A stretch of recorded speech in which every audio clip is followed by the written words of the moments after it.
কবিতার নাম আদিরূপ। কলমের কণ্ঠে আমি মৌসুমী। নার্সিসাসের মতো মগ্ন আছো, তাই ঢেউয়ে ঢেউয়ে রক্তকরবী ফোটাও। আমি শ্রান্ত পরিব্রাজক হয়ে পায়ের নিচের শান্তির একখণ্ড হরিৎ ভূমি খুঁজি।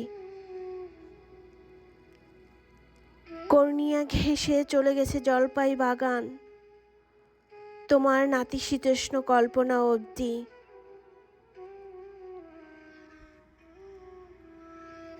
মানুষেরা লালিত স্বপ্ন দাহ করে সময়ের ঝুল বারান্দায় দাঁড়িয়ে, তখন আকাশের ওপর দিয়ে চলে যায় হঠকারী মেঘ,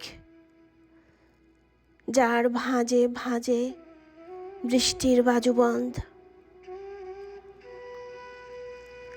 জীবন শিখতে শিখতে পণ্ডিত বুঝতে পারেন তার নিজেকেই জানা হয়নি। জীবনের অচল মুদ্রাগুলির গ্রন্থিতে রয়েছে রহস্যের পান্না বীজ। একদিন হয়তো মুছে দেব গোধূলির মায়াময় রাগ, কার্পাস তুলোয় নিজেকে পুড়ে দিয়ে দেখব জগতের আদি রূপ।